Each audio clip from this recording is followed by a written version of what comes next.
Okay, ಇನ್ನು ರಾಜ್ಯ ಕಾಂಗ್ರೆಸ್ ಸರ್ಕಾರದ ವತಿಯಿಂದ ಗ್ಯಾರಂಟಿ ಯೋಜನೆಗಳನ್ನು ಅನುಷ್ಠಾನಕ್ಕೆ ತಂದಿದ್ದಾಯಿತು, ಬಜೆಟ್ ಮಂಡನೆ ಮಾಡಿದ್ದಾಯಿತು. ಮುಂದೇನು ಅಸ್ತ್ರ ಅಂತ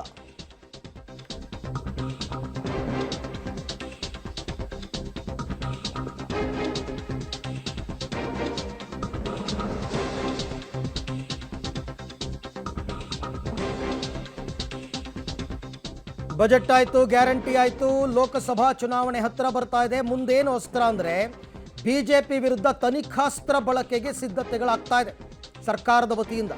ಲೋಕಸಭಾ ಚುನಾವಣಾ ಹೊಸ್ತಿಲಲ್ಲಿ ತನಿಖಾ ವರದಿಯ ಅಸ್ತ್ರವನ್ನು ಬಿಡೋದಕ್ಕೆ ಈಗ ತಯಾರಿಗಳಾಗ್ತಾ ಇದೆಯಂತೆ.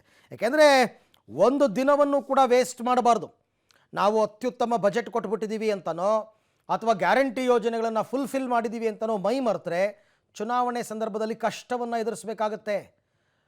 ಹಾಗಾಗಿ ಬಿಜೆಪಿ ವಿರುದ್ಧ ತನಿಖಾಸ್ತ್ರ ಬಳಕೆಗೆ ಈಗ ಸಿದ್ಧತೆಗಳು ನಡೀತಾ ಇದೆ. ಬಿಜೆಪಿ ಸರ್ಕಾರ ಹೋಗಿ ಕಾಂಗ್ರೆಸ್ ಸರ್ಕಾರ ಬಂದಾಗ ಬಿಜೆಪಿ ಅವಧಿಯಲ್ಲಿ ನಡೆದಿದ್ದಂತಹ ಹಗರಣಗಳ ತನಿಖೆಗೆ ಸರ್ಕಾರ ಅಸ್ತು ಅಂತ ಹೇಳಿತ್ತು. ಆ ಅಸ್ತು ಅಂತ ಹೇಳಿದ ನಂತರ ತನಿಖೆ ಆಗಿತ್ತು. ಈಗ ತನಿಖೆಯ ರಿವೀಲ್ಗೆ ಸಿದ್ಧತೆಗಳು ನಡೀತಾ ಇದೆ.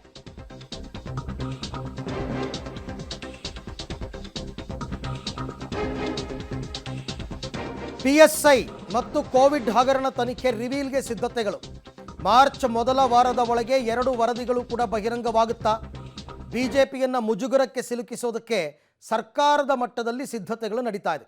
ಕಾಂಗ್ರೆಸ್ ಪಾಲಿಗೆ ಬಿಜೆಪಿ ವಿರುದ್ಧ ಚುನಾವಣಾ ಅಸ್ತ್ರ ಆಗುವ ಸಾಧ್ಯತೆ. ಏಕೆಂದರೆ ಇದು PSI ಹಗರಣ ಮತ್ತು ಕೋವಿಡ್ ಸಂದರ್ಭದಲ್ಲಿ ನಡೆದಿರ್ತಕ್ಕಂಥ ಹಗರಣ ಇವೆಲ್ಲ ಬಿಜೆಪಿಯವರು ಆಡಳಿತಾವಧಿಯಲ್ಲಿ ಇದ್ದಂತಹ ಸಂದರ್ಭದಲ್ಲಿ ಆಗಿರೋದು.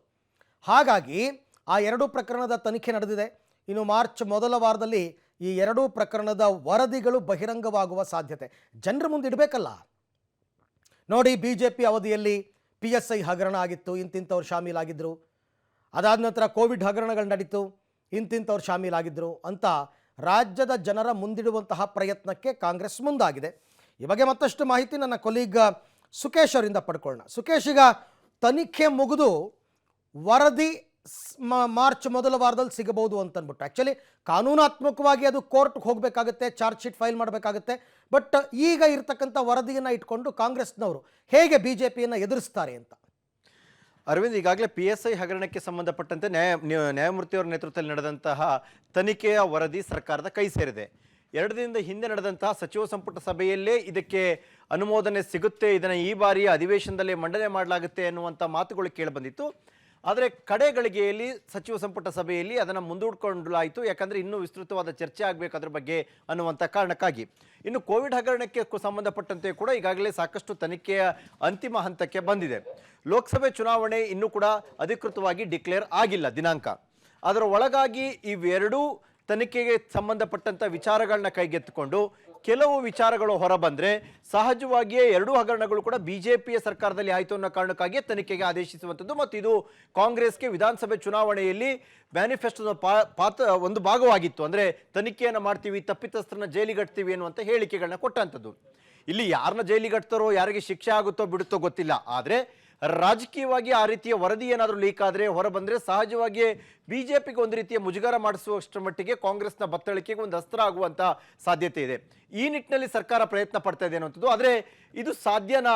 ಕೆಲವು ಹಂತಗಳಲ್ಲಿರುವಂಥ ಮ್ಯೂಚುವಲ್ ಅಂಡರ್ಸ್ಟ್ಯಾಂಡಿಂಗ್ ಪಾಲಿಟಿಕ್ಸು ಸೇರಿದಂತೆ ಬೇರೆ ಬೇರೆ ಹಂತಗಳನ್ನ ನೋಡ್ತಾ ಹೋದಾಗ ಸಾರಾಸಗಟಾಗಿ ಒಂದು ತಾರ್ಕಿಕ ಅಂತ್ಯಕ್ಕೆ ತೆಗೆದುಕೊಂಡು ಹೋಗುವ ಮಟ್ಟಕ್ಕೆ ಈ ತನಿಖಾ ವರದಿಗಳು ಬರ್ತಾವ ಅನ್ನುವಂಥದ್ದು ಕೂಡ ಪ್ರಶ್ನೆ. ಅರವಿಂದ್, ಒಟ್ಟಾರೆ ಸಿಕ್ಕ ಯಾವ ಅವಕಾಶವನ್ನು ಕೂಡ ಸರ್ಕಾರಗಳು, ಅದರಲ್ಲೂ ಆಡಳಿತ ಪಕ್ಷ ಬಿಡಲ್ಲ.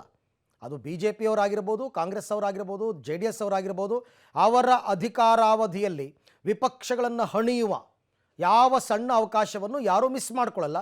ಸಹಜವಾಗಿ PSI ಮತ್ತು ಕೋವಿಡ್ ಹಗರಣಗಳನ್ನ ದೊಡ್ಡ ಮಟ್ಟದಲ್ಲಿ ಚುನಾವಣೆ ಸಂದರ್ಭದಲ್ಲಿ ಬಳಸ್ಕೊಳ್ಳೋದಕ್ಕೆ ಕಾಂಗ್ರೆಸ್ನವರು ತಯಾರಿಯನ್ನು ಮಾಡ್ಕೋತಾ ಇದ್ದಾರೆ. ರಾಜಕೀಯ ಎಲ್ಲವೂ ಕೂಡ.